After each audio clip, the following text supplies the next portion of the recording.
Art, did you call the screw together? I did, yeah. We ought to be able to knock this straight out. That's right.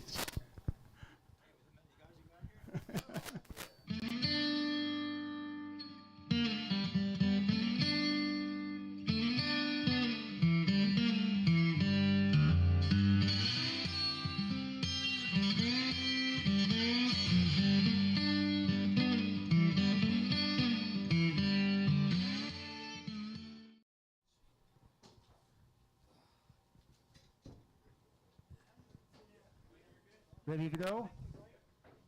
Okay. I'm kind of surprised to see so many people here. One, because watching inlay happen is a little bit like watching paint dry. But what I'll talk about is inlay. And you all know I give a class on beginning inlay in which we inlay a star and a border. Basically, getting you the kind of to do that type of thing. Pretty much all straight lines, and with that, it's fairly easy to get a nice tight fit. You can use chisels, knife engages, and this type of thing. It's when you get into doing curved, like the little Celtic knot up in that corner there, getting that to go in and be tight is a little bit more of a challenge. So that's kind of what I'm going to talk about today. I'm going to pass around. I got a couple of examples just of stuff that you can do. One's an inlay in an inlay,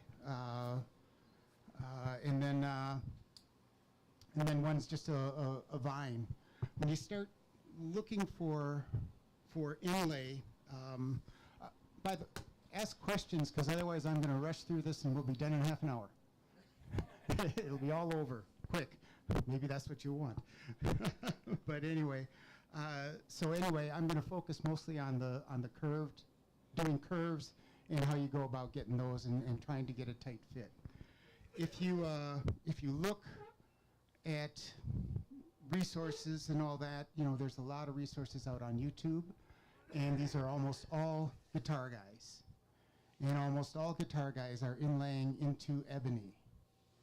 Inlaying into ebony is wonderful. It's great. If I could do it, I would be doing it. It's when you start inlaying into the lighter woods that everybody says that's a lot harder, but then they never do it. So anyway, and working with the type of thing that I want to do is I want to inlay it into projects, into furniture, boxes, things like that. So it's a little you can't work in ebony all the time. You've got to work in other woods, maple and things like that. So you want to kind of get into how to make it happen and how to make it work. There aren't many books out. This is the only book I've really found. I haven't done an extensive search, but this is from Larry Robinson. This is from about the mid-2000s, something like that. And again, this is all guitar inlay work. He has about 3 DVDs that are a companion with that book, and it's pretty good. It gives you a good basis on some of the basic techniques, sawing, and that type of thing. Is that book in the library? I don't think so. You can pass it around if you want. Yeah. So that's it. So we're going to focus on the curved, and we're not going to be going into ebony because I'm not gonna demo on ebony. So. Why would behind you?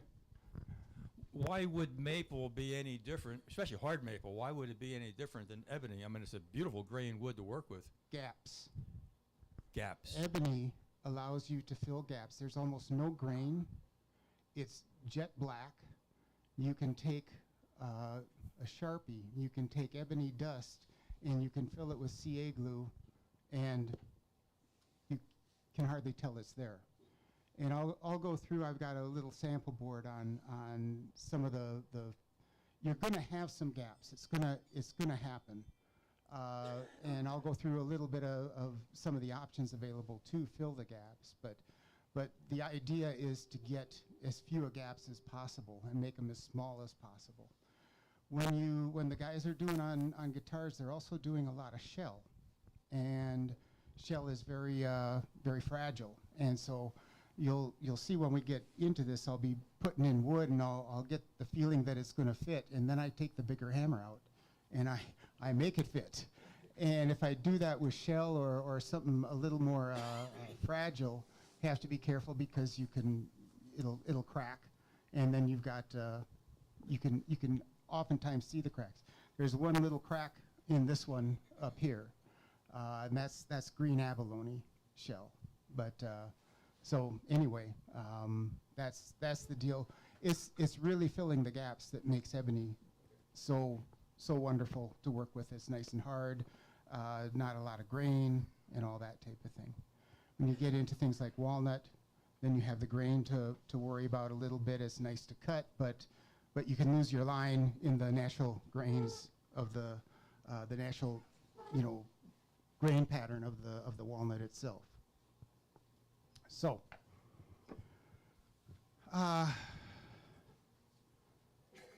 first, materials to be used for inlay. There are a number. Shell is traditional for guitars and things like this. This is mother of pearl, and this is a green abalone. Pass these around. Try not to drop them on the floor. It's a little expensive. It comes sizes about like that. There is what's called abalam, which is basically a sheet. They put it together from pieces of shell, and it has a good shell type look. But a sheet of it costs you $130, $150, something like that. And so I didn't buy one just for giggles. So, I haven't used it, so I can't really say much. But it's around 40 or 50 thou thick, also. It might be getting way ahead of you, but I would assume you could also fill with, I don't know, what would you call it, loose fill? Loose Powder or grains? Yeah, I mean, you can see that, and that's a way that some people, actually inlay with, they cut a hole and then fill it with powder and all that. And yeah, you can do that. I mean, that's nothing wrong with that. Nothing wrong with that. So, then probably the most common, at least what I tend to use most, is basically just it's thick veneer, resaw 16th inch, little strong 16th inch, right on the bandsaw. You've seen the Metro hardwoods, those little sheets of rosewood. You're wondering what the heck would anybody buy this for because it's so small. What are you going to do with it? One piece makes a lot of inlay for you. But you can do it. The woods that were in that. This is one of the woods that were in the Australian sale from here. Gets some interesting colors.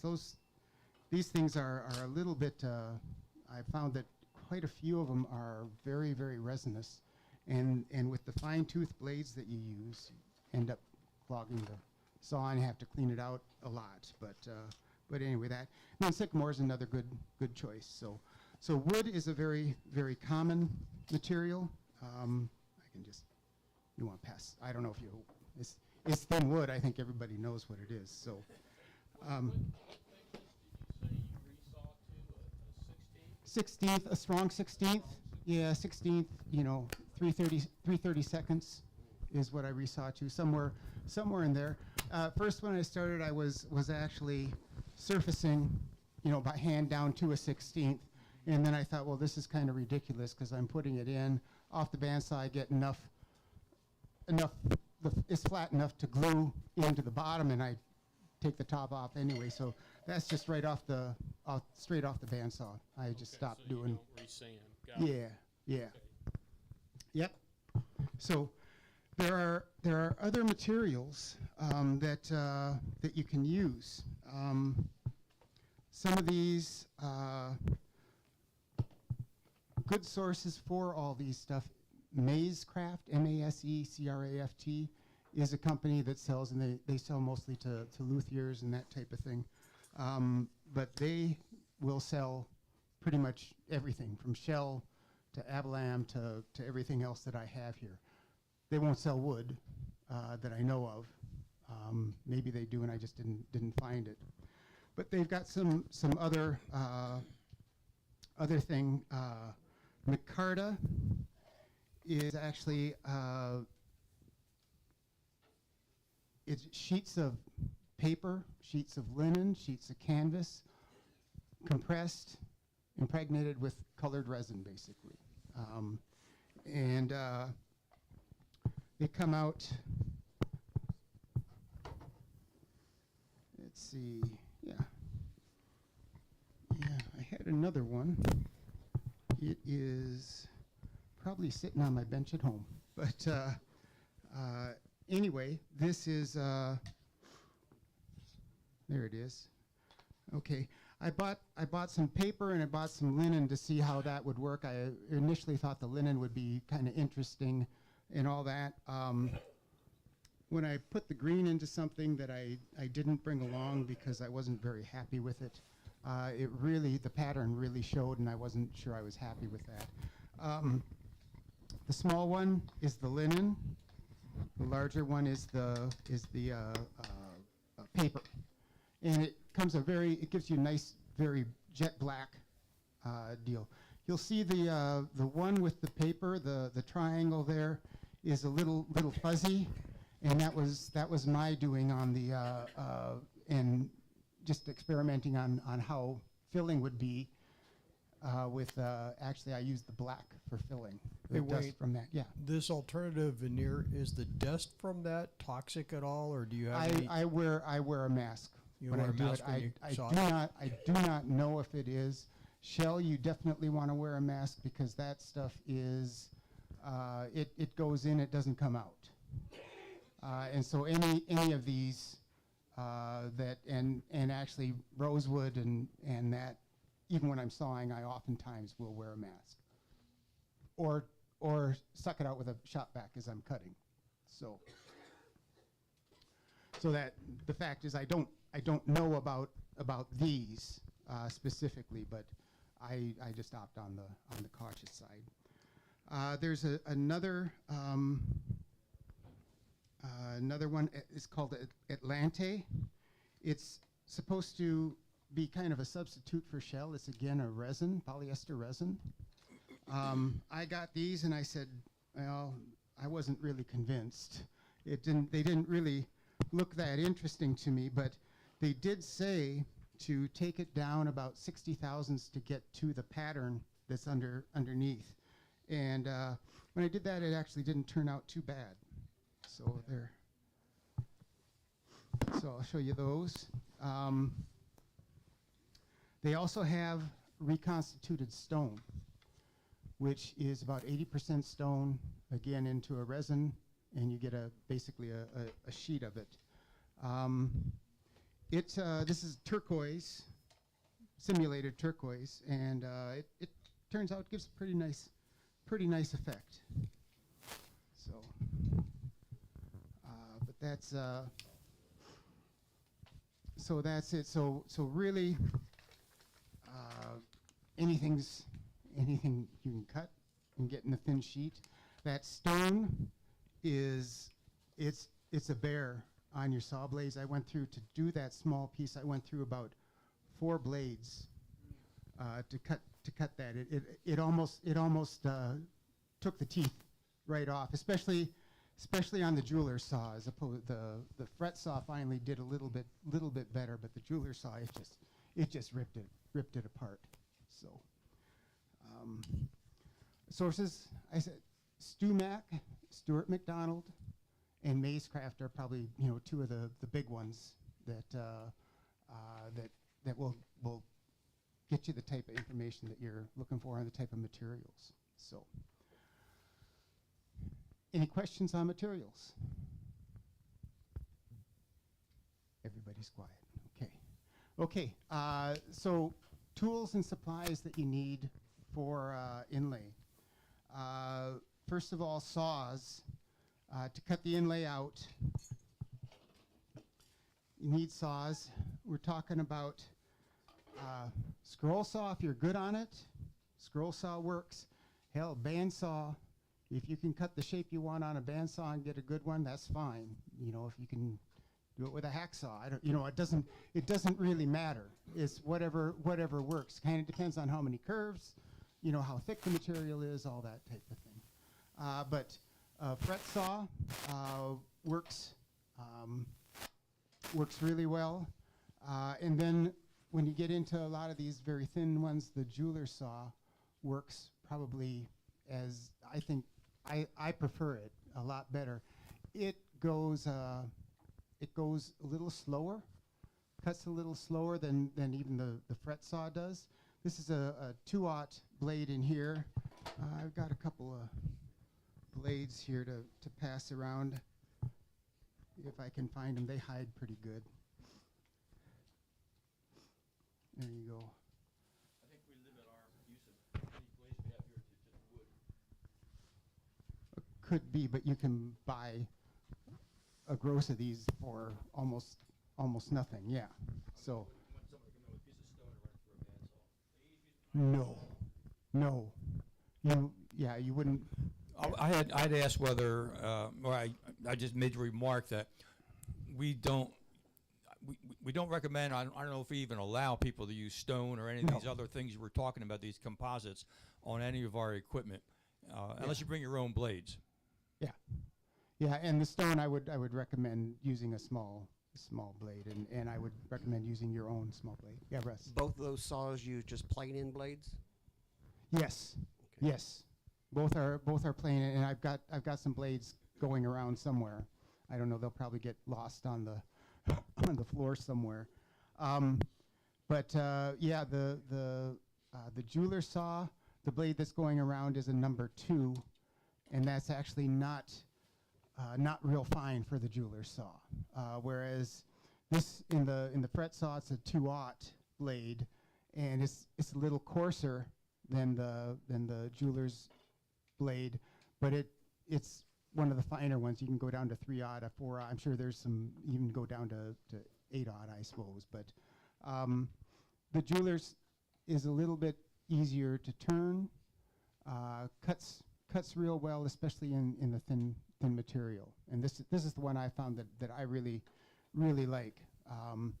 It's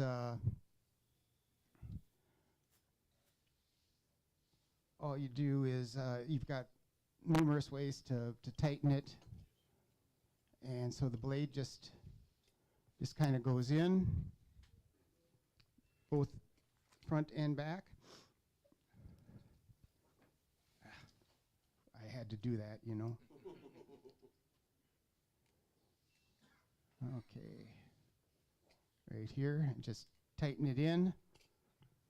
I then take and just give it a little bit of a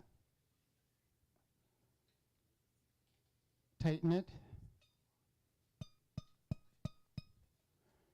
and then I can tighten a little bit more out here. So it's pretty easy. Is that coming through? Probably not. Is it? Okay. Okay. That's about what I go for. So that's it. It's easy to control. You can it's about the width of a pencil line or less, and so you can control it, and you can really manipulate. When you've made a mistake, you can get back online pretty easily and all that. So I find it, I've really liked using it. It's much better. This is actually too aggressive for me. I tend to go too fast, and I get off the line, and you go, how the heck did that happen? So that's it. So these are the saws, but really anything that'll cut out what you're looking for is works. So you don't have to spend a lot of money. Yeah.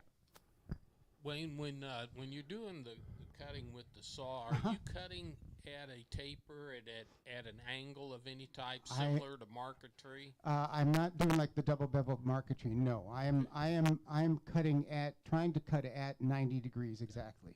Okay, and I don't always get there. And then when I'll show you this when we get done. But when I finish sand, because you'll go or file the pieces, I'll try to tend to bevel in a little, just a little bit, as opposed to going the other way, which causes gaps. So it's not too bad on 16th inch material. When you get up to like the stone that's around here, to get that, it becomes much more critical to get a nice 90 degree, almost perfect, to get that going. So, okay, to saw, if you're going to do it on the scroll saw, you use the scroll saw table, but you need a table, and that's what this bird's mouth is. Very simple thing to build. It's just a V in a board, and you can make it sophisticated. I've seen them with small V's coming out here. I've seen them with taper in to make it easier to get small pieces off and not lose them on the floor and lose them forever, as they say. But this, I made this a number of years ago, and it works just fine for me.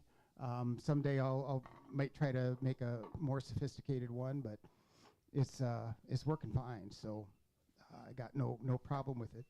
With that, just put it in a vise, and that's it. You need to, once you get it cut out, you need to take and you've got to attach the piece that you've cut out. You've got to attach it to the board you're going to inlay. To do that, I use there are two things that I'll use, and that is I use CA glue if it's strong. Something like this is pretty strong. Okay, I'll do two small dabs of glue. Okay, and just in CA glue, medium, and let it harden, and that's it, and that's enough to hold this in place. If I have something like this, okay, that, and with the curve in it, that's going to hit some cross grain at some point in there. There's no choice, but it's gonna happen. With that, if you tried to put that down secure enough with CA glue, you would never get it up intact anyway, because you would break it. Somehow you'd break it. Okay, so for that, I actually use Testors cement. If you remember building model cars as a kid, that's the stuff, and you can still buy it. I was surprised. But what that does is it will give you a nice secure. You can take this and feel it. This one has been knifed around, but you can. I keep skipping. Sorry. Knifed around, but you can feel. And try to move that. Your goal is to get it on there so that when you go around and the pressure you put on with your knife and your tracing machine, that it doesn't move at all. I tried when I started out using some double stick tape, and that didn't last too long. I didn't do that for very long. It's not. It really allows just a little bit of even when you get it on there, it allows just a little bit of play, and you won't fit. You won't fit. You'll actually tend to make the hole smaller than the piece. And so the double stick tape generally isn't worth it. Is not good enough. I would there might be some out there that is good, and I just haven't used it. But I haven't found any that is acceptable yet. Once you get your piece anchored on where you're going to inlay it, you need to basically trace around it. And that's where usually the tool of choice is often the X-Acto knife. Is really plain and simple. That's good. It gets into small areas. It gives a nice sharp line. Don't like that. Is that okay? Okay. Gives a nice sharp line, and it's pretty easy to do. When you get into real small, well, yeah, like this little, the little U shape in there, getting an X-Acto knife in and around that corner is damn near impossible. It's very, very difficult to get a good one. You can do some stabbing, and that sometimes works. But in that case, what I've been going to is basically going to a scribe, where you've got. This is one I made. It's just a drill bit put into a piece of cherry and sharpened to a point. I can pass this around, or you can go to I think this is from Harbor Freight, and it seems to do an okay job. Also, you need the point to be strong enough that it doesn't bend. Dental picks, I found when I tried to use them, I'd end up bending the pick tip, and so you need it strong enough. You need it sharp, and you need it pointed. So you're just scoring the line. You're not cutting down into it. I am scoring, but I'm getting deep enough where when I take this piece off, I can see it. Okay, and B. It's probably a good time. This is some for scoring and marking.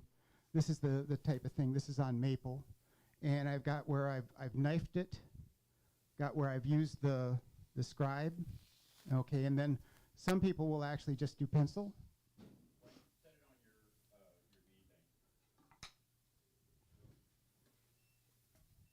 it on your V thing. Also, when you're So- passing these things around, they're not getting to the front.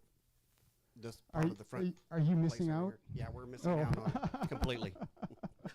It's your fault. So anyway, here, I'll show you the scribe. Now, don't skip this front line there. Okay, so, and then I'll show you this. This on maple, chalk is often used, and we'll go through this, but chalk is often used on maple. You need to use a colored chalk because white chalk kind of gets lost in it. And so you can see that the line on the scribe, from what my feeling is it's not quite as sharp.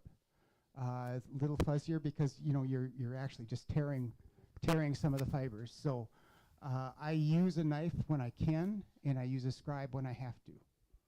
So that's really kind of that's the way I've been approaching it. Okay. Okay. Once you've scribed it, you need to actually excavate the material for the inlay. So you need to dig that material out. You can do this by hand with chisel and a router plane, but I wouldn't recommend it too much. And especially when you get into the little, very small pieces, even my smallest router plane won't get in there and work on there. So really the tool of choice is going to be a router of some sort. You can use, if you want, you can try to use a small laminate router. They're a little large, I think they're a little difficult to kind of control and all that. And if you've got a big thing like doing a large circle or something without many turns, they work fine. The torque on them, you've got to be very, very in control of this thing. And so the Dremel is probably the easiest, lowest bar to get into. You can use a Fordham machine. you know, that works. If you have that, that's fine. But with the Dremel, you'll need a base. From my understanding, I've never worked with it, but my understanding is the Dremel base itself from Dremel is a little more like a toy than a tool. It's not quite as robust and as good as you'd like. This is the Veritas one. They sell this about $100 to get it. Costs more than your Dremel does. So that works out pretty good. There's also Stuart McDonald, StuMac, sells a base, a router base for the Dremel, and it also has real good reviews and is good, very good one to use. So that's it. It's $80, $90, something like that. So, but that's what you'll need. Both of those, the Dremel works off an 1/8 inch bit diameter. What you need, the 3 bits that you generally need for doing the inlay is you're going to probably want an 1/8 inch, a 1/16 inch, and a 32nd inch. Okay, those are the ones you find you use the most. I'm finding the 1/16 inch is the one that I use most of the time, and then when I get into real fine ones, I'll go down to the 32nd inch, and the 1/8 I'll use for big, slow curving type stuff, or going deep also. Okay, I'll pass these around again. The only way I've broken one of these so far is dropping it on the floor. So the 32nd thank you, Robert. the 32nd inch I got from Drill Technology, which is a company. They're about $10 a piece. If you can get them from Lee Valley, but Lee Valley they're about $30 a piece. So you generally the Drill Technology is a good place. They have a whole area for Safman and from Steve Latta. Okay, and so they've got a whole Welcome whole to the list Kansas City Woodworkers of Guild. these available, and they're all about $10 a piece, something like that. The 16th inch is actually not that's the 32nd inch is solid carbide. The 16th inch is only high-speed steel. Sorry, high-speed steel. I found those in Amazon for about $5 for 10 of them, and I thought, well, they're not going to last very long, but it's the only one I've broken. But to break it, I had to drop it on the floor. You know, so it's actually the bit I have in here now is a 16th inch, and I've been using it for a long time now, for quite a while. So the high-speed steel seems to be just fine. I haven't found 32nd inch ones in high-speed steel. I don't know if they're even sold, but anyway, yeah. Do you go full depth in one pass, the 16th inch deep in one pass? Yes. Yeah, and what I'll do if I have a lot, I've done that with the 32nd inch bit also, and but I'll do it fairly carefully, and not try to. I try to do the complete burying of the bit minimally, okay, because that's where you get the stress on it. But if I may go to a 16th, going down a 16th with the 16th inch bit, no problem. I'll go down, I'll take out most of it, and then I'll just leave the very final with the 32nd inch. I'll just change bits. So if Welcome that, to the if Kansas that City seems Woodworkers appropriate. Guild Skills A Builder. lot of times I'll just special do the thank you to our 16th as guest good as I today, can, and then to the and Guild's then Leadership come out Committee, and use and to all of chisels our and knives sponsors. and, This has been Woodward's. and that type of thing to get out it. But generally, I go the full depth. Can you hear that? Yep. take the senior moment. I know I'm those gonna well. hand this back. I'll remember the question. Holler when you remember. We can all relate, is right. Yeah, question here. Okay, I'll ask one. Wayne, Yeah. I see that your Dremel, you have it fitted with what looks like a light, and I have the same one. Yes. And Yes. I have the little attached light to it, Yes. and it just eats the batteries up. Are It- you using something different? No, it looks different. I only use that light when I need to, because that's been my experience too, is that Alright. light just eats batteries like it's going out of town, and the Didn't work batteries fine. they're expensive, and you got to order special and all that type of thing, and I always forget to turn that damn little light off. Yeah, And it's bad. And so I use that only in cases where I can't get my other lights in where it needs, so I just use it special. I thought about leaving that attachment off. I've got the light here just in case I need it, but yeah, so that's same experience. I wish they'd fix that. So Yeah. I remembered, or actually I was just joking. I did remember. But, when you're cutting to a line, do you actually cut at the line or a little different distance and work up to it? I will cut to the line. Okay, when you're doing the curve, that's one of the things. If I'm doing straight, I knife. I'll cut close to it, and then I will finish with a chisel. Okay, because I can get a nice straight line probably easier than I can moving a router. But no, you actually have to take the line away, and that's where you saw the chalk outline. You go until that chalk outline just disappears, and then you just follow it around. If you go too deep, that's where you get the gaps, and that's going to happen sometimes for you. But that's it. So you take that knife line, you try to split that knife line basically.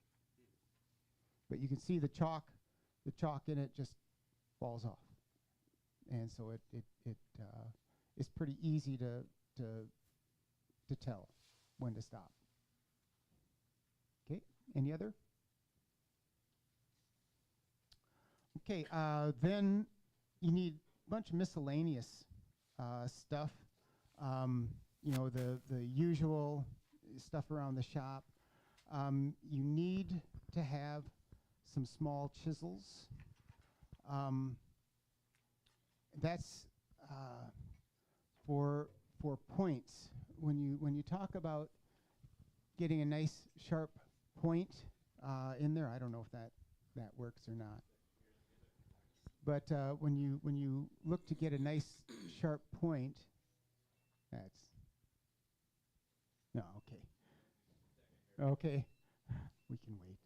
A nice sharp point that really you need to do that by hand. You can't get a chisel or you can't get a router bit into there and have the nice sharp point.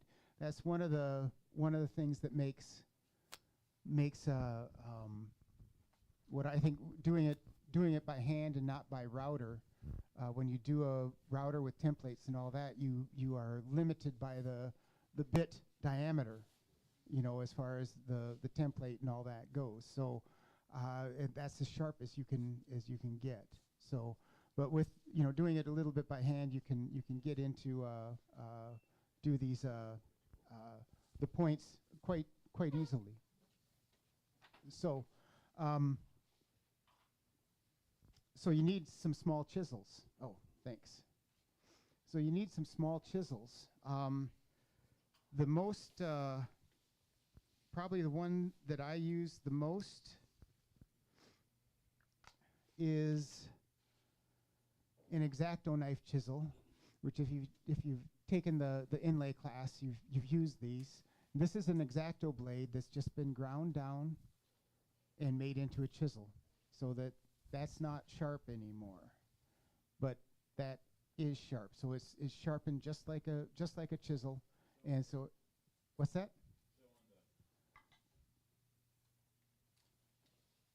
So that's it. So it's sharpened just like a chisel, and you can get in, and that helps you get into those points. Now, as you do more and more of this, this is an old saw blade. Veritas sells a version it's a 32nd of an inch, so one step up, about twice as much as the X-Acto blade, and then I've got 16th inch chisel, which comes in handy a lot of the time. Not really, it's more of a luxury than a necessity. In fact, most of the work is done with this X-Acto, as far as chisel work is done with the X-Acto chisel. But it's helpful to have 1/8 inch and then down, and you'll find that you do use them. They do help. They do get you through some of the difficult areas faster and that type of thing. So it's kind of one of those where, yeah, it's nice to have. Wayne, what was that other one you had between the X-Acto and the 1/16th? I didn't see that. That one you have your hand on. This one, Yeah. that's a old saw blade, a back saw that I just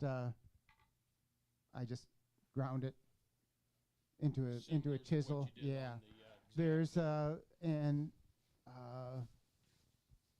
let's see, yeah, this one. Veritas sells one. That's a 32nd of an inch. They do this for the stringing. They sell it as part of their stringing outfit, and it works very well too. I made this before I had this, and I generally a lot of times go back to this one just because it's an old friend. So. Freddie Roman also made them out of 4, 6, and 8 penny nails, finish nails. Mm-hmm. Grind them. Yep. Yeah, you can do that. Yep. So so that, and then the other thing that you're going to need is just a set of little files, very fine files, and this is to do the finessing of the edges, getting rid of any little quirks you had with the saw and that type of thing. I find that the sandpaper on a stick works really well, about 100 grit, for any concave, because I'm actually trying to remove material, smooth things out, fair curves, that type of thing. So I want to remove material, so I use the 100 grit. Okay. Okay. Anything else? Light. Can't say enough. You gotta have good light. You just gotta have good light. If you can't see what you're doing, it ain't gonna work. Okay. And so I like these. I actually got another one here just recently, and I'm kind of happy with it. It is extremely bright. It's a lithium battery in there. I thought with the lithium batteries, that was the main thing that brought me to it. I thought, oh, it's going to last forever. Turns out it has about an hour in it, and then you got to change the battery. So it's still there, but it's not the bright. But that is extremely bright with the lithium battery in it, and I really like it. So I've got 4 lithium batteries. When they go dead, I just change it and go on. But it's turned out to be a real nice one. I think it's very similar. This one came from is Raycon, and it came from the Woodsmith is where I saw it. And this one is the Lee Valley one. This is a number of years old, but I bought this mainly because it had if when all else fails, you can actually power it not on batteries, but with from a USB port. So actually kind of handy. So They have similar lamps like that for music stands. I suppose. Yeah. I suppose. Yeah. Almost exactly the same thing, Yeah. but you can clamp on music Yeah. stands. Yeah, but these are and these are really good because you can put them in any direction. You've got to get it around your router base and get into where you're actually routing. So you've got to have a good light there. Magnification, just an eyepiece works wonders. I mean, it really is. It really helps, especially when you're cutting to that line. You want to see when you've gone far enough, but not gone too far. So, chalk, glue. The two glues that you use the most of are probably thin CA, and then I use regular CA a lot. You can use, for a lot of these, you can use yellow, high glue, you know, whatever you want. A lot of times you use the CA because you want to keep moving. And if you went, you know, I could attach, you know, this to the piece that I'm going to inlay for knifing. I could attach it with a small dot of yellow glue, high glue, whatever, but then I'd have to wait for it. And it usually is not what I want to do. So that's why I use the CA glue a lot. The CA glue also, when you give it a pop, it just pops up and works pretty good. Okay. Question. Yeah. I don't quite understand that. Just pops up. I'm Pop. concerned about getting, once you've glued it down Yep. and cut around it, now I'm concerned about how you get it up. Okay. Just, yeah, that's right. These have two dots of glue, and what I'll do, and I'll do this a little later too, but I'll take a chisel and a hammer. And if it's close to an edge, I'll go flat. If I'm not, I'll lay the bevel flat. You just go there, and it just pops up. That's it. Small amount of glue. Don't use a lot of glue. If you use a lot of glue, it sometimes doesn't like to come up. But that's really it. It's quite easy. The testers, cement. Do I have that somewhere? Yeah, the tube. No, but I had the one I passed around. There it is. With this, I was going to go over this later, but I probably would have forgotten, so it's good you asked now. I've got a razor blade somewhere. Maybe I have one in here.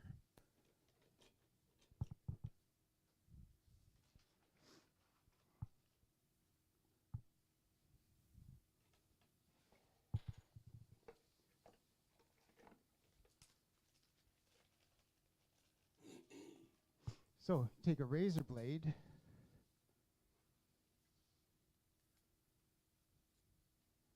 and where did I put that? Okay, and then, yeah, they happen often. Okay, and then all I'll do is just take this and run it along, and that glue will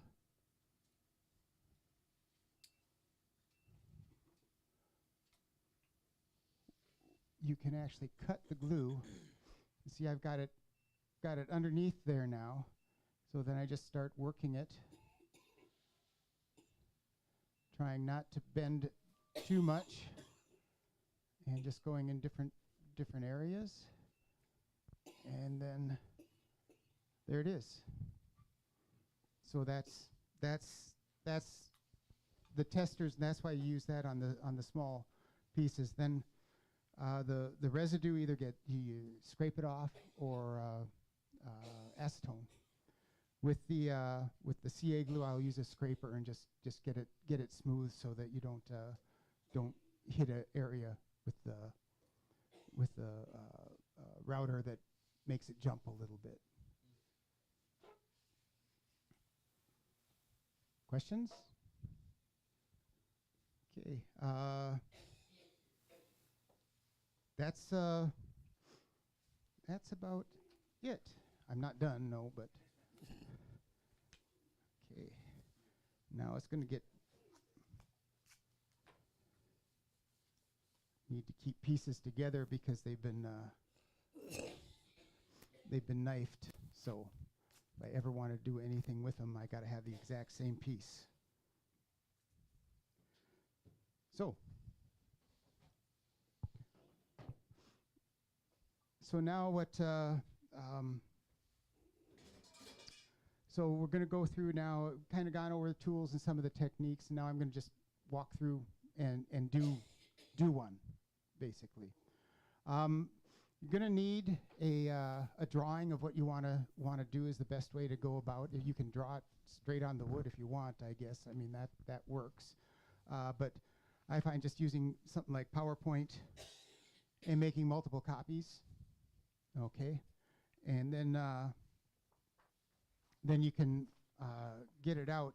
Something like this triangle, you've got pieces that are interrelated. So you've got the first needs to match up with the third, match up with the second, so they have to come together.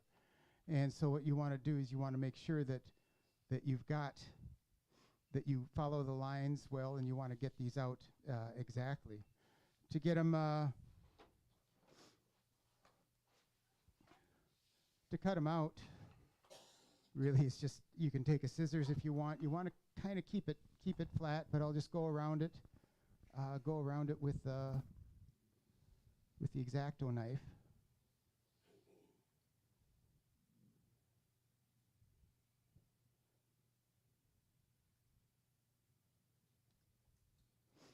And so you get a piece out like that. You can then take whatever board you're gonna inlay, whatever inlay material you're gonna use. We'll take some aspen. Aspen's a real nice holly substitute if you find the right board. It can go from a brown to a very nice white type color. So it's not as nice to work with as holly, but it's cheaper and it works okay. It's a little stringy, isn't quite as strong, but it works okay. So really what you need to do is you need to cut out all three of the pieces.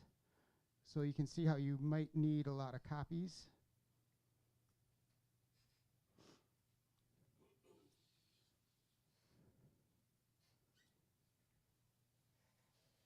Two and then three. I probably won't go and inlay all of these unless you really want to. It's not that exciting. Okay, so basically cut it out. And these are, the pieces are numbered, so you need to know how they go back together. So it's one thing that's easy to forget at times. This out of the way. Get this down, get this. Sorry. Put some things away or.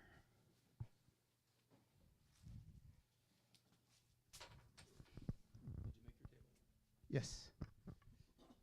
Wayne, do you have really steady hands, or? I'm not too shaky, but I wouldn't call me really steady. Okay. Are there any tricks? I'm not. It depends on how much coffee I've had. You mean the tricks like not drinking coffee? Well, I don't know. It's going slow, and that's it. It's really when you do the routing that it's tricky. The first times that you do it, you're going to think, God, what the hell? Why did I do this? And then, but then as you do it, you find that you'll get better. You get better at it. You kind of look for the cues as to that. You also, probably one of the biggest things is when you start is that you don't adjust things to see the line, okay? Where you cutting on the back. So you're cutting, if you try to cut to the line on the back of the router bit, it's really hard to see. So I find it best, that there's certain, if I start high and come down low, that gives me the best view and the easiest way to go. So always keeping in mind where that router bit is, because if you can't see the back of it, and you have to know where your pattern is and all that. And so if you have a question as to where am I, what's going on, it's best to stop, look, and then go on once you make sure. Okay?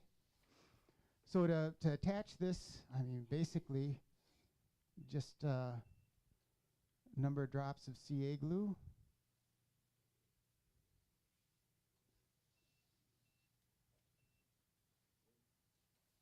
Okay, and then I like to, if I can, I like to let this kind of dry, harden up on its own.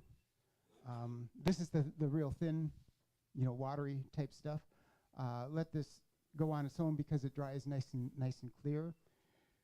If you use accelerator, you've got enough on there that you get some bubbling and you can lose part of your line. But given that we only have till 4, we're going to accelerate this.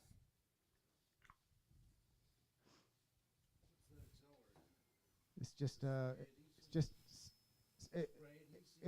spray accelerator. It's a tight bond. It's a CA glue accelerator. Yeah.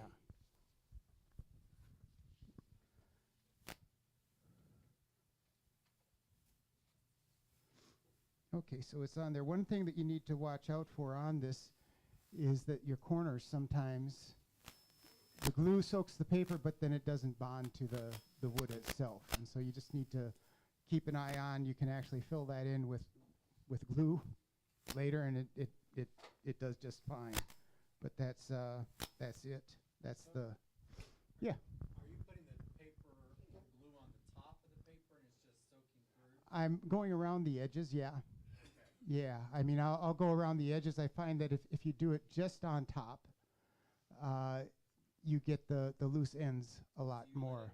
I kind of let it go wick under. Yeah, yeah. And then I'll take and look and try to pull it up and that type of thing, especially if it's something important. And if not, I'll add more glue. And some of these I've got there's a corner curled up and it's all solid CA glue under there, because there's nothing worse than starting to saw and then having the paper go up up and down with you as go, oh my God, what am I going to do? So you're also working on the grain. You're looking at the grain. Yes, I'm looking at the grain, deciding, and these I want the grain running that way because that gives the most strength and that. And so you have to, sometimes it can be for appearance, sometimes it's for strength, that type of thing. On the real curved ones, I'll go to try to get the most of it with the grain so that I have less chance of breaking it. And so it all just kind of depends on the situation. Okay. So this really, it seems like it might take a long time to do this, but it really isn't that. It isn't that intense. I'm gonna just cut this.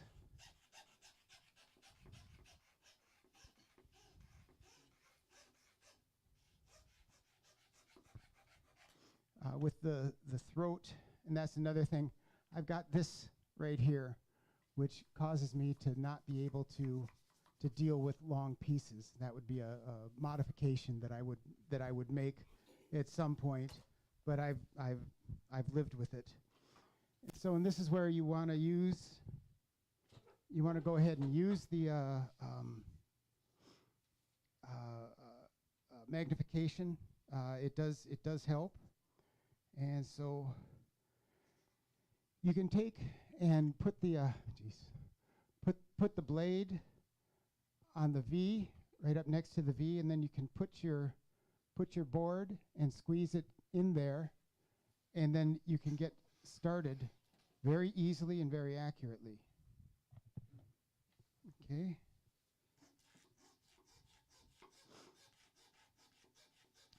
And the one thing where these, you can see from the pattern where they meet. Oh, I guess you can see where they meet up with the next piece. I try to make sure that I stay right on the line for that. I will do a test fit of these, before I would start taking them out. But you want to be very accurate on that. Other than that, it's all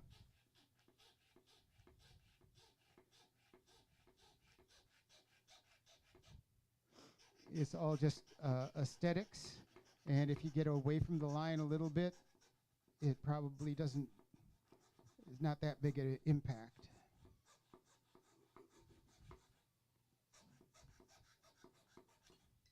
Okay, there's one.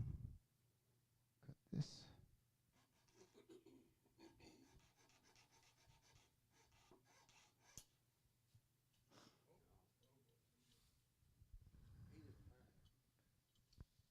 Yeah, that was just not being put in there.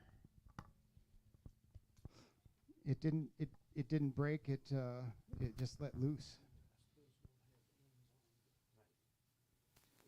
And so yeah. So this just clamps in, and you gotta get it tight.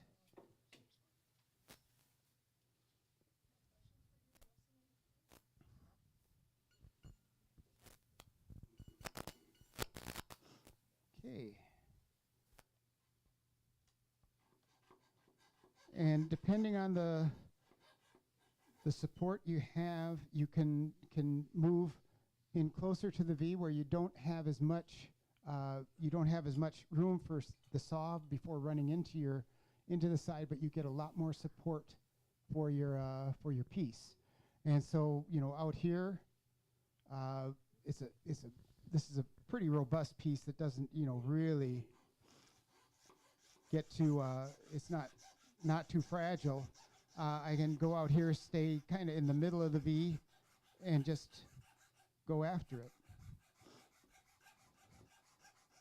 So what you're trying to do is just kind of pump it up and down.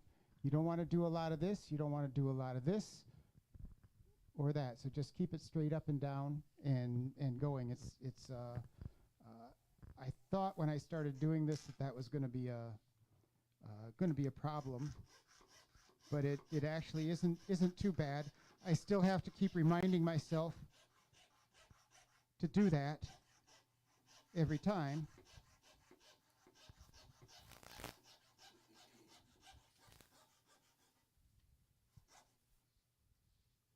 Okay. And there we have the pieces cut out, just like that. No real problem. Then I'll take the sanding stick, and I just varying the curve. If you do a good job on the sawing, you don't have much to do in this point. If you don't, you can have a lot to do in this point. And this is not the fun part. So, and that's where some of these files have the round. I've got a round one, and then one with just a curve on it, and I want to find some more aggressive small files like this. Not overly aggressive, but that, or I might try doing something with sandpaper. I don't know if I can get it around the tighter radius that I need, but that's about it. Might got a little straight spot there. So you're looking to basically fair the curve. You all know what fairing the curve is. So no lumps and all that. So it's going to look good. So if it looks good when you look at it, that's really, you know, all you need. So that's it for sawing. I can go ahead, I can saw these out if you want, but time is it 3 o'clock? We got a little time, so I'll saw a couple more out here, quick. Can then look at the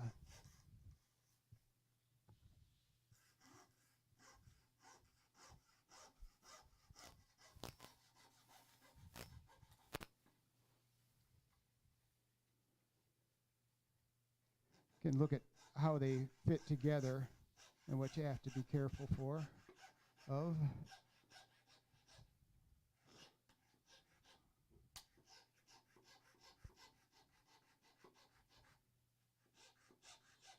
You can tell when you hit the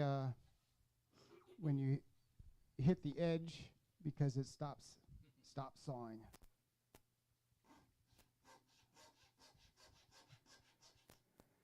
You can go ahead and just make the turns with the saw. I've found that I prefer to, if I can, I cut it out and start the saw fresh on a line. Can't always do that, but I find I get better corners if I can do that.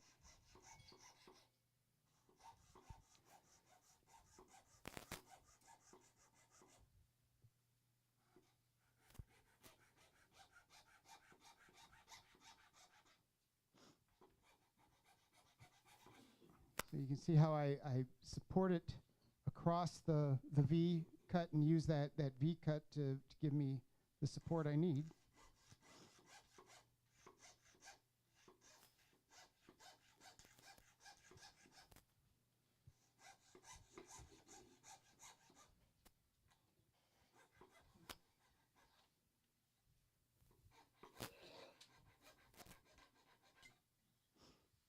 Okay. So I'm rushing now, so I'm guaranteed to make a mistake. So.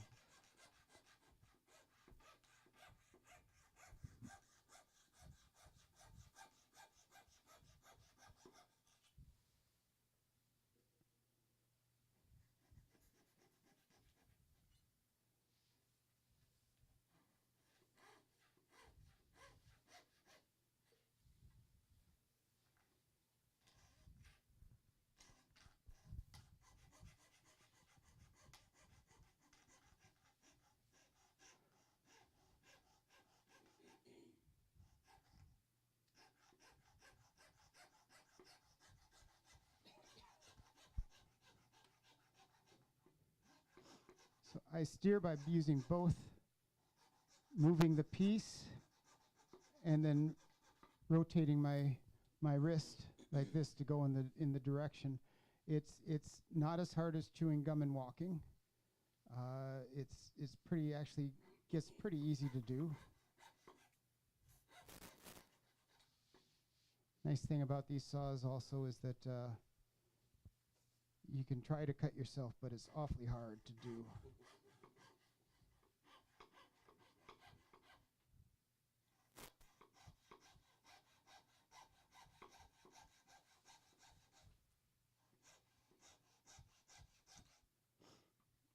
And so there we got the 3 pieces done. What I'll do now is generally what I do is if I've got them and they're interrelated and I need to they need to relate to each other in a specific way, I will actually look now to try to put them and see where I've got gaps where they meet.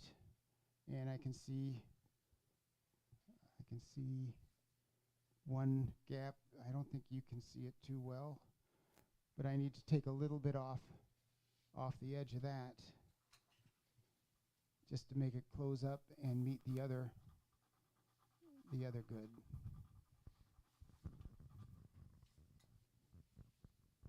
Okay, and so then there. Can you see that? Does that show? So they're meeting pretty good. You do want where they join to have a you want the line there because it's looking like it goes underneath and that type of thing. So anyway, that's for this one.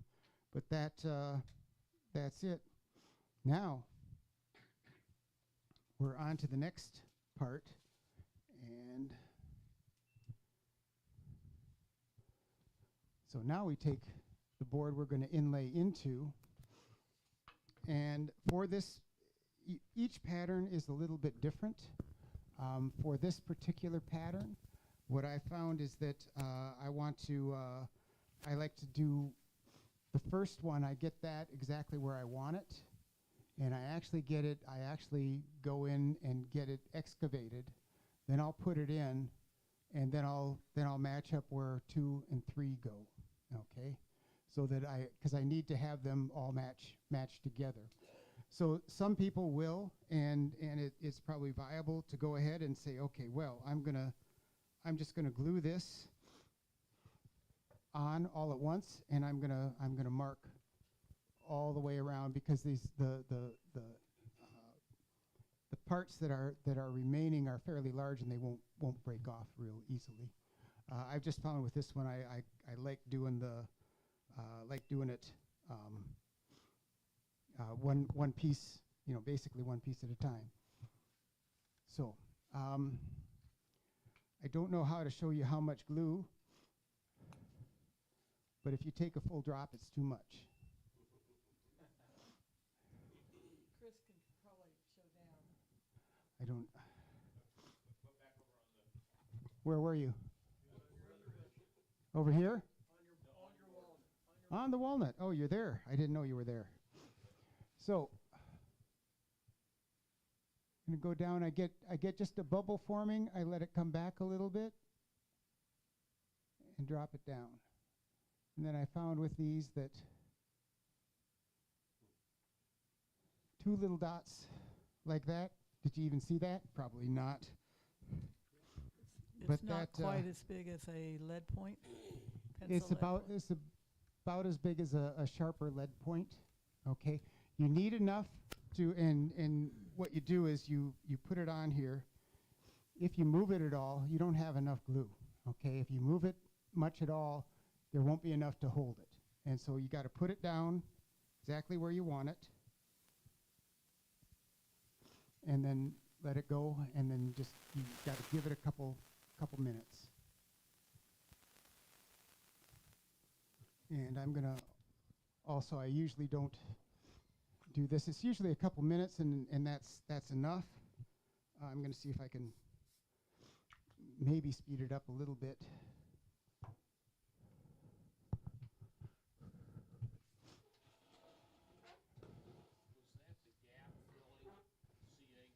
That is the medium CA glue.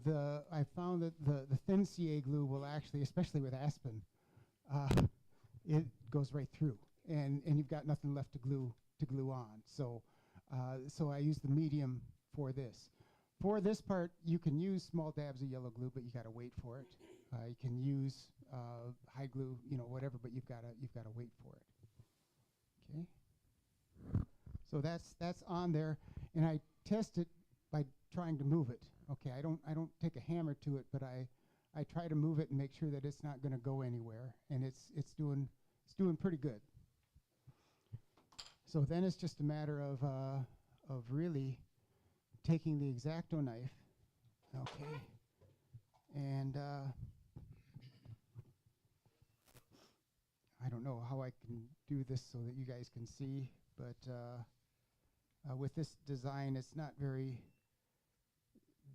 a difficult job to do. It's actually pretty easy. Don't try to do it all at once. This is where your first opportunity to get nice, good gaps comes in. If you don't do this well, if you have double lines, the trouble with double lines is not the double line itself, but you take a line away. You take the line you want away, and then you go to another part and you do stuff, and then you look back and you say, oh, well, I missed the line. And then you go and do that double line, the second line. and then you've got a nice big gap waiting for you.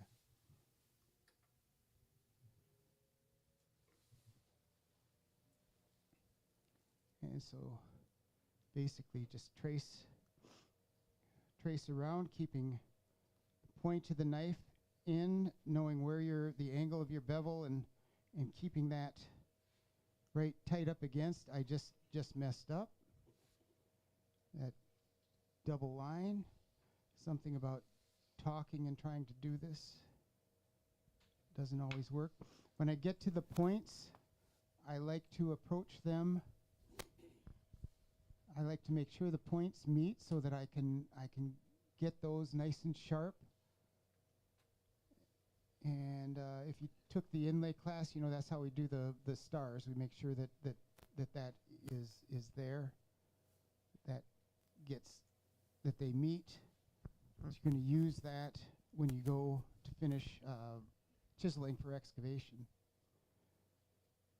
The hardest part is with the grain, because your knife can wander a lot easier, it seems. So in here, I'll do what I can with the knife, and then I'll switch to the scribe. Try something here real quick.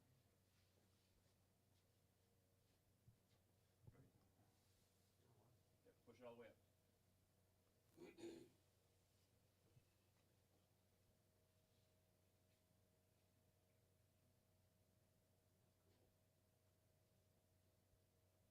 Okay, then I need the scribe. Did that make it around? Did that come back somewhere? Yes, that's it. The sharp point. Okay. And so this, knowing the bevel of your scribe, you want to make sure that point is right at the wood, where the wood meets the wood, and just kind of go around. Again, being careful, the scribe will follow that grain pretty easily. It's so you have to be careful, and you need to get it. You need to break the fibers. You've got to get it going. That was I did that while I'm over here. I'm going up against the line over here, and that is not. That's a good way to get a double line, real good way. So that is probably about all that is needed. I think I've got everything. Nice. So.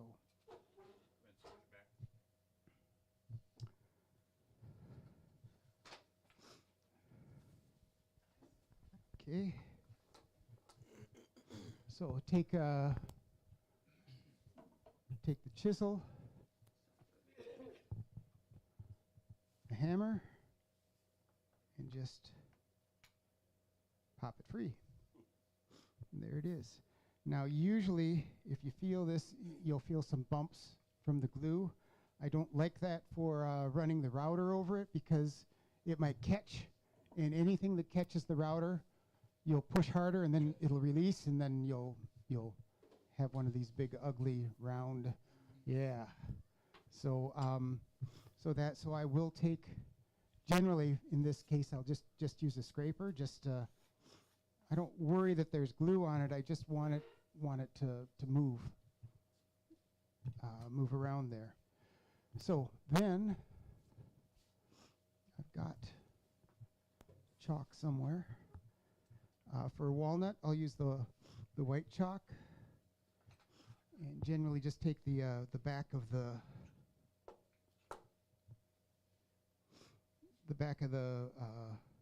not the sharp part, the back of the blade,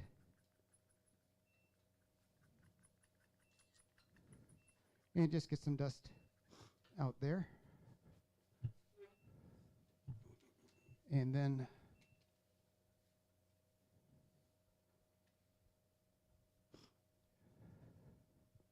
just make sure I can see the line, that I'm happy with it. I didn't miss anything. If I miss anything, I don't know what the hell to do. Turn off your light for a minute. What's that? Turn your light off for a second. Light off. Better? Yes, no? Okay. Okay, so you see it? So really what I care about is I've got chalk in there. I can see where it is, and that that I'll be able to route to it. So I think I'm gonna turn this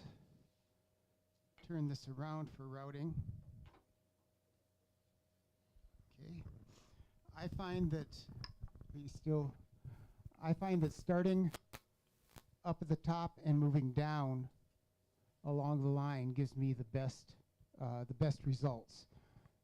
Probably a personal thing that you would need to just do what you what works for you. But again, vision, magnification, steady hand.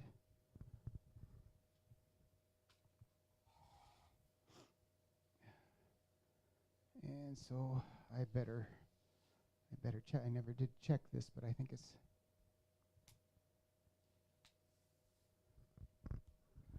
you want the depth of the router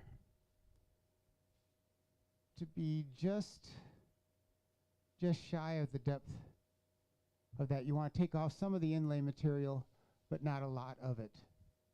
Okay, that router bit is too deep. Okay, so I'm gonna just adjust it in. Is that a plunge router? This is a plunge router. The StuMac is not, but it has some good ability to adjust, from what I understand. I haven't used the StuMac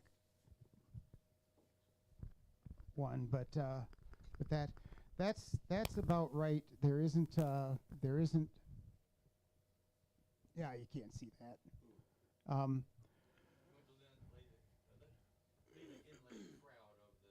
You want the inlay just prior to the surface. Depending on how hard the inlay is, if you're working with shell, if you're working with stone, the closer you get it, the less work it is. Okay, so really, when you're dealing with this, it doesn't matter all that much. I mean, you can leave it pretty proud. When I did the stone, I left a fair amount, and that was a lot of sanding basically. There was no other way. I'm not going to take my plane to the stone, so it was just sanding, and that's kind of a pain. But then that stone was so thick too. I got to figure out a way to make it thinner. So I'm going to put the light in, and I know you can't see this, but it's shining right into where the bit is. I move the bit up to the limit, as far as I want to go, so I know I'm starting inside. And then circle it to kind of get down in. And then I'll just start going. And then when I get to the line,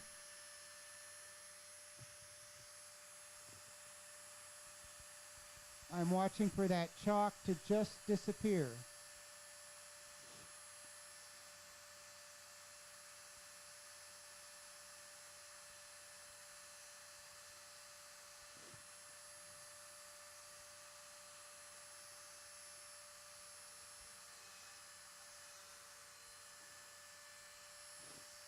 And I'll go and do every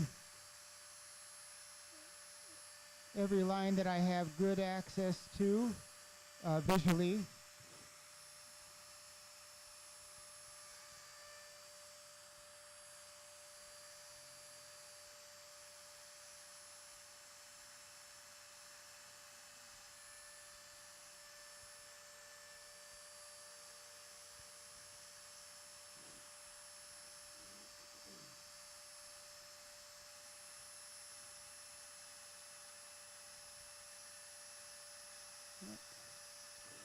I think there'll be one gap.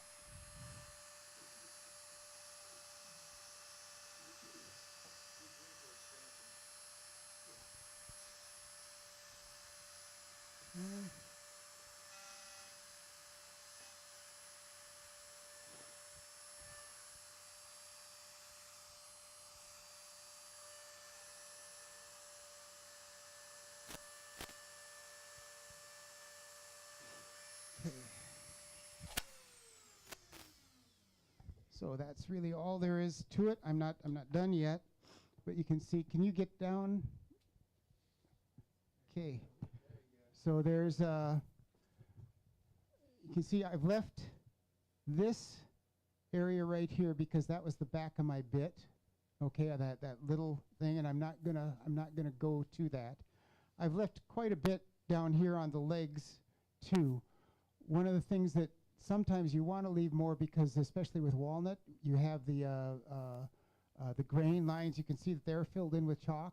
If you take away too much of your line, you can't tell what's a knife line and what's a grain line. And so you need to make sure, and I can do that by hand pretty easily. So a lot of times just stop. Don't go too far and just do it by hand. So, but I'll take this. Doing the curved portions by hand is a little more challenging. You can get some carving chisels and things like that out, but it's best to get it right on the line with the router. So I'll finish this up.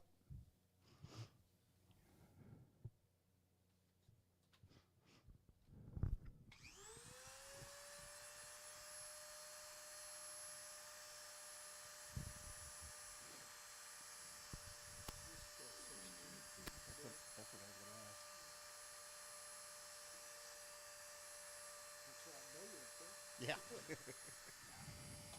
And you're using the 16th inch bit now? 16th inch bit, yes.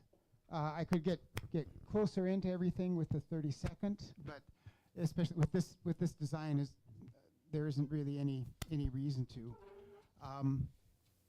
Now, the rest of it, I'm going to do with basically knife and chisels.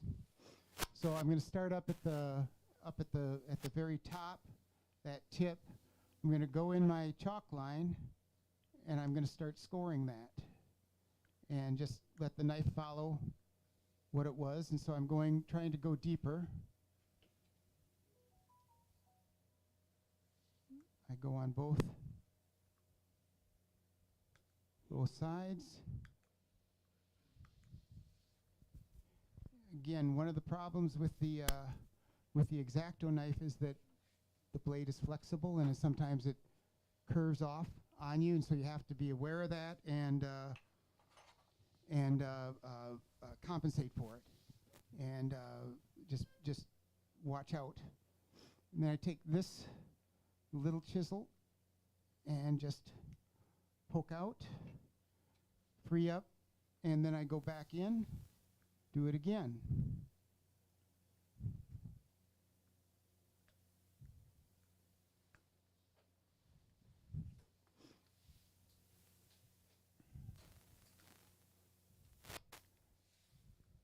That's just about it.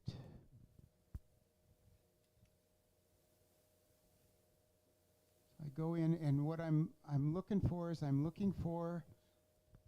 that the sides, there are no lumps out there, that it's excavated all the way to the point, to at least the bottom of everything. And then I also look at the rest. I don't know if you can see, probably can't see. Where am I? Oh, well, yeah. Right, yeah, you can't see. But right in here, I can see where the chalk fell away, but I wasn't completely at the line. So I've got a little ledge coming out, and that's gonna muck me up when I go to put this in. So I'm gonna take and just do that. When I'm doing this, I try not to hit the top.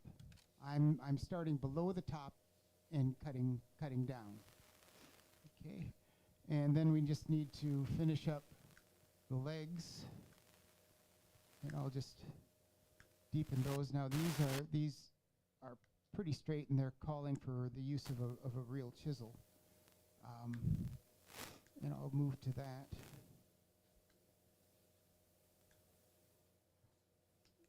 But I want to get a good. Now, on this pattern, you remember the bottom of what I'm calling the legs here. is actually is gonna be filled in with the next piece, so I don't have to really be too concerned with how neat I am on that. But I'll take for this a lot of times the 16th-inch chisel does a real good job of quickly getting some of that stuff out of there.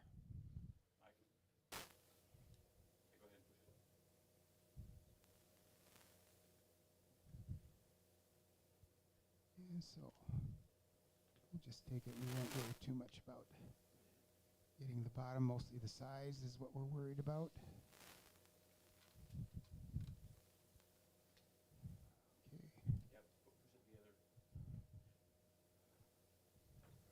Okay. So this one.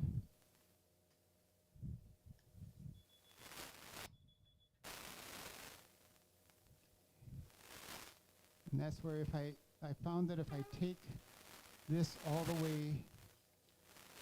the way down, the router all the way down to that tip, I lose my knife lines. I can't tell what's my knife line, what's the grain line. So if I leave enough intact, your eye can connect it.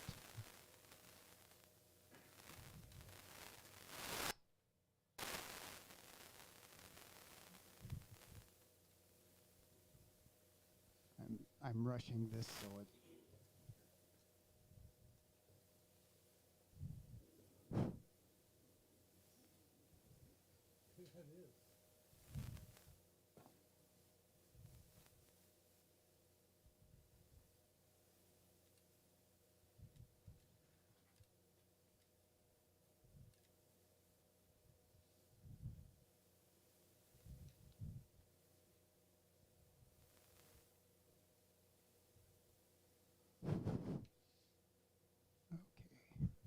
Okay, and then just a little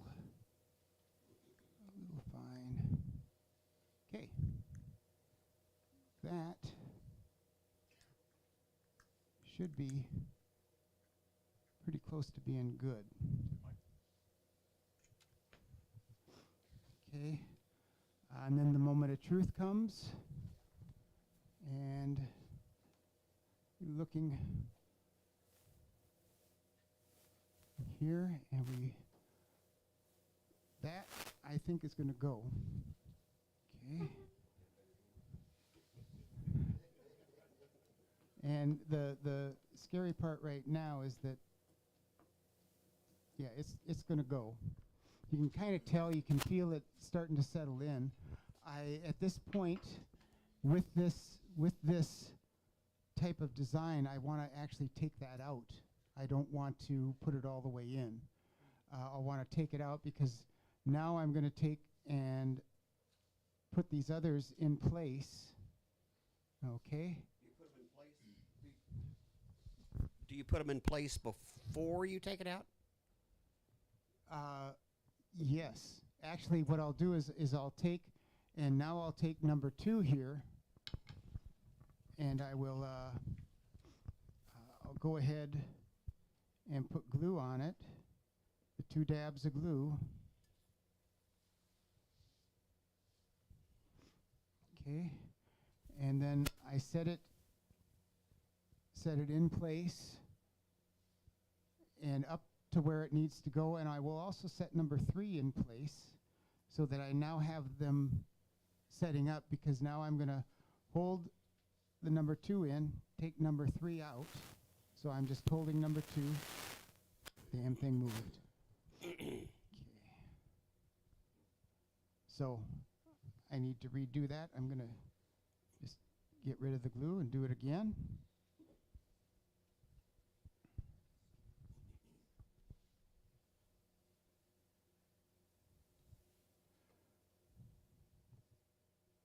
If you haven't figured out, there's a lot of putzing with this.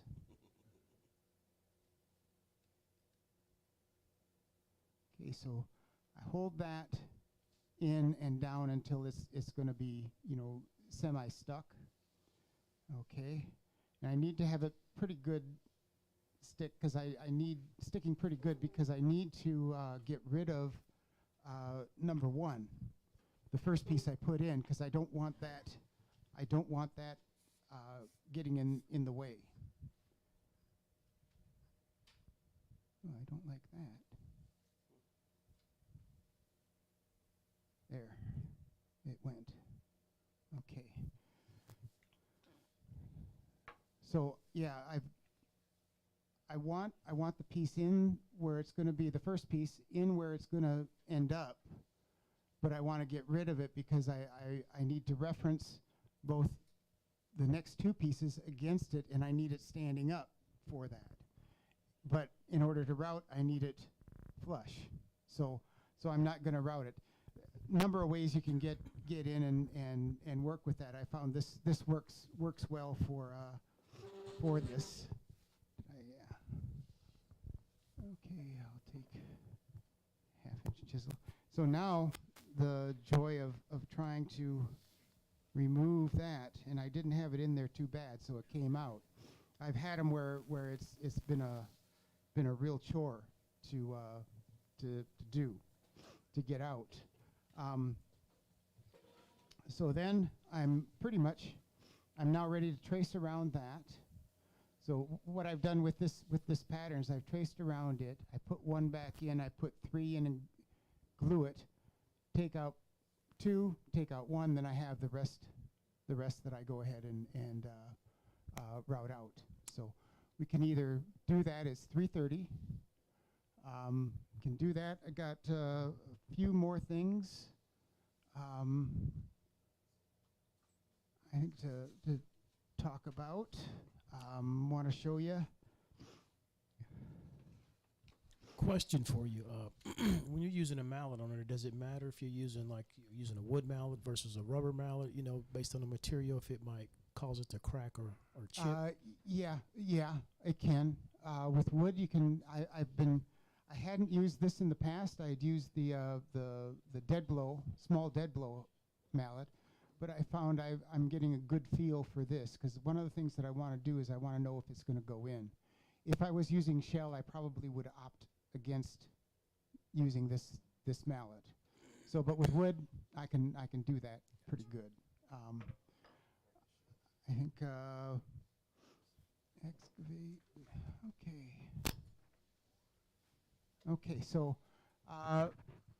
to expedite, I won't go through because now I do the same thing 3 times. Okay. So I'm going to take number 2 off.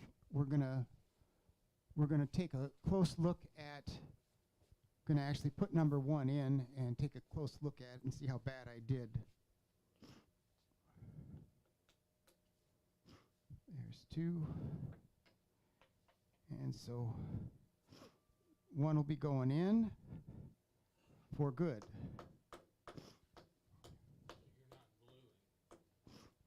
I generally glue. I generally glue. I will, if I'm doing a project and I'm inlaying wood, I will glue it with yellow glue. If I'm using shell or some other material, I will use the CA glue. If I'm just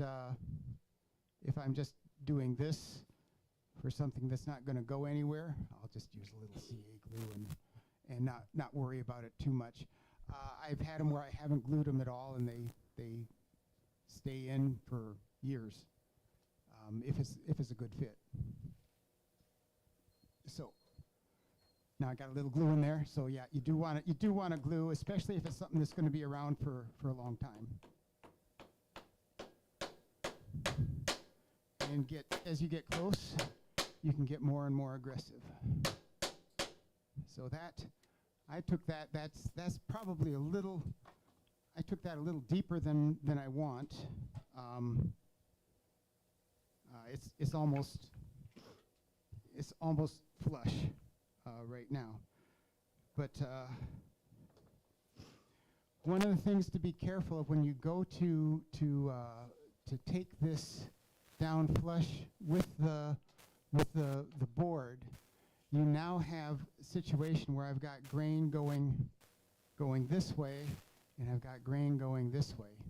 And with a scraper or a plane, you'll see in a board that I'll show you in a minute, it can mess things up.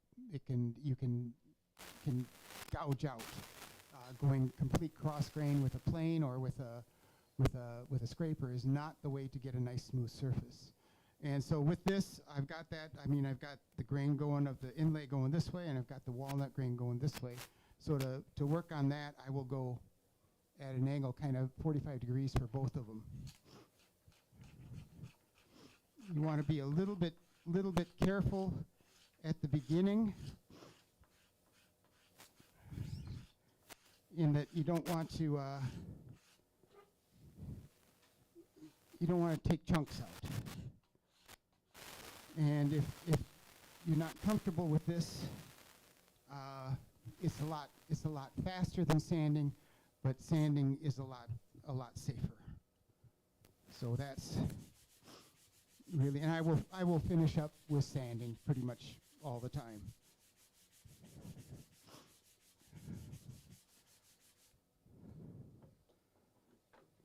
But there, that didn't turn out too terribly bad.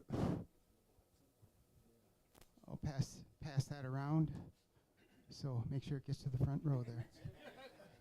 I'm using 180. So if you get it down with the scraper, you can go 180 or even 220 possibly, if you want. Is that Taylor sandpaper? That is. Okay, That it looked like is. it worked real well. It is. I'm really considering throwing out all the other stuff I have and using it, because that's the same piece that I've been using for I don't know how long here, and it actually, I think it works. I think Bany called it a game changer, and I would agree with him. Yeah. If you had a few gaps in that, could you put water on it and maybe swell it a little bit? That's a possibility. I also, this is kind of the last thing, is you got to look. I went through and made a small piece and then routed sloppily, and then filled with. We've got CA glue and dust. We've got CA glue alone. We've got yellow glue and dust, Tide glue and dust, Tide glue, white glue and white glue and dust. And you can see probably the yellow glue and white glue, at least in this. And this is in cherry. So when you get into walnut, when you get into maple, I mean, things could change a little bit. The white glue gives you a more dries clearer, and to do the white glue and dust, I actually put some on wax paper and I make a paste, basically with quite probably mostly dust, and then I squeegee it in. Oh, I was gonna. Okay.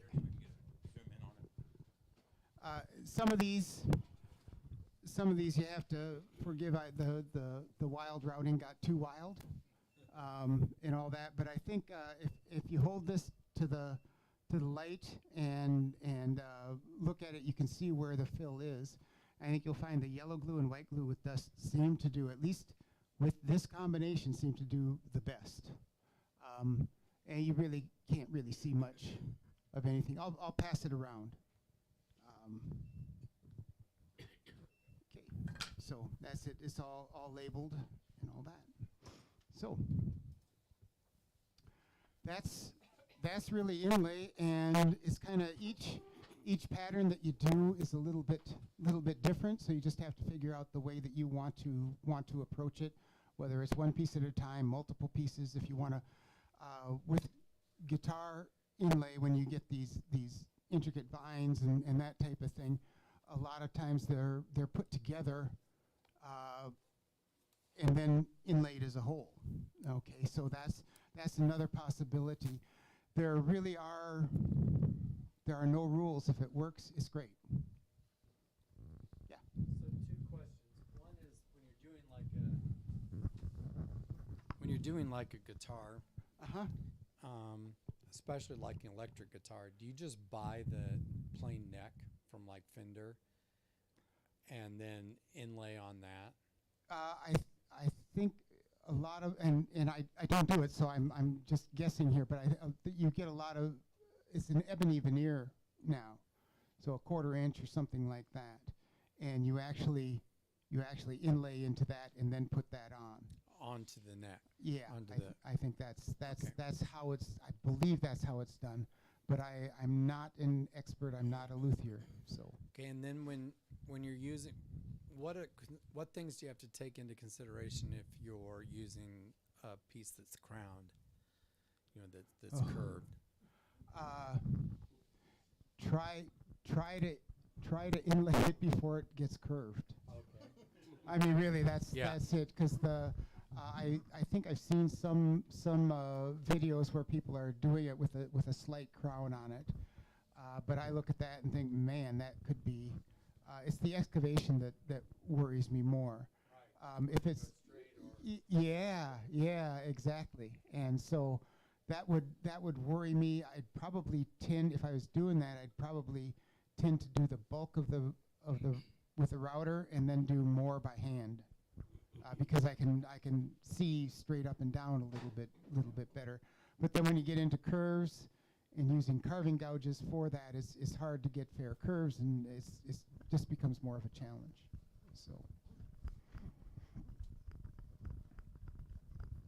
any other questions? When's the next inlay class? It should be coming up either probably in February sometime. And in that, I don't know, few of you I know have done it, but we do just inlay a star and then a little border. It's a little easier, less involved than doing the curves. It's really the routing exactly to the line that's the trick in this. Other than that, it's all the same. Do we need to bring our own router to take the inlay class? No.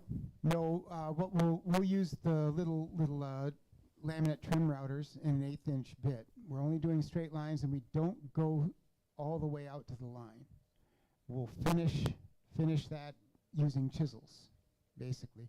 You'll find that that's a lot easier to get a nice, sharp, good, no gap thing. The guild does have, I believe, 4 Fordhams also now. Yes, they're in that locked cabinet. Yes. I don't know that there are the bases and the router bits and that type of thing. I'm not sure. I haven't really looked. Probably not, since it's for wood carving. Yeah, more than likely. You can buy those, but those would be a pretty nice tool to use. I'd like to give that a try. So, anything else? So instead of X-Acto knives, you use those high-dollar carving tools sometimes? No, I will use, if I need to do manual adjustment of the routed out piece and it's curved, I will then use the carving tools. If I can use an X-Acto knife and get the job done, I will do that. And usually I've been doing a fair amount of this to get ready for this, and I pulled out a carving chisel, I think once or twice. That's it, and I probably didn't need to at that time. Those are very hard to use and not get gaps. So from what my experience, might just be lack of experience, but. Anything else? Yeah. What about CNC routing? CNC will get you a gap-free thing. That's fine. You can I'm sure if you have the collet, you can put a 32nd inch bit in there and go. The thing is with that is you are limited. If you notice the points, square, inside, you can't get that. And then if you try, and I've thought of this and can't figure out a way to do that and then get the point, because you have to actually have the piece that you're going to use with the point and to get it. So I don't know, but that's really the only limitation that you have with the CNC is the diameter and the roundness of that and getting real points. But those you can get that to fit real nice. So Wayne, I saw a technique where you use like a 60-degree bit or 45-degree bit in there, and it will rise up to the points for the piece going down. And then what you do is And then you just- reverse on the other side, so the inlay piece itself actually has the points going in reverse. There you go. And then you just flip it over and glue one into the other and Yeah. sand everything away. Yeah. That would solve the problem. Yeah. Yeah. I've used the laser cutter to cut out the inlay piece. Uh-huh. So that it makes it a lot easier that way. Yeah. You still Yeah. gotta do the inlay pocket. Yeah. Yeah. Do you find that do you have does the burning cause a problem? No. Okay. Okay. You know, typically you sand the edges a little bit because I Okay.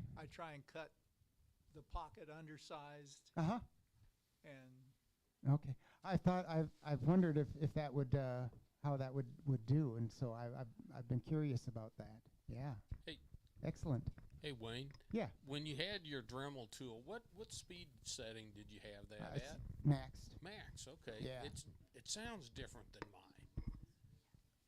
I don't know. Yeah, it's maxed. It's Okay. maxed out. That's what I thought it was. So yeah. Okay. Cool. That's good to know. Yeah. So that's it. Yeah. You mentioned that the X-Acto blades tend to be a little flexible. Yeah. Have you tried surgical blades? Have I you tried found- surgical blades? I do have some scalpels. I think it's 10.5 blade and all that. I Yeah. find those bend a little bit more. Even than more. wood. Yeah. I know they are sharper, but Yeah. Yeah. Yeah. Welcome. Thank you. Hey. All right.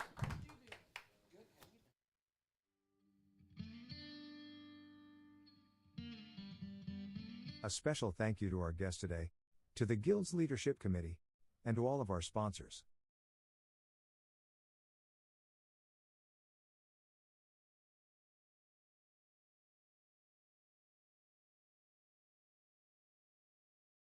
For more information about the Guild, upcoming classes, and events, please visit our website kcwg.org. You can also find us on social media by searching for Kansas City Woodworkers Guild. And remember to hit the subscribe button and ring the bell for notifications.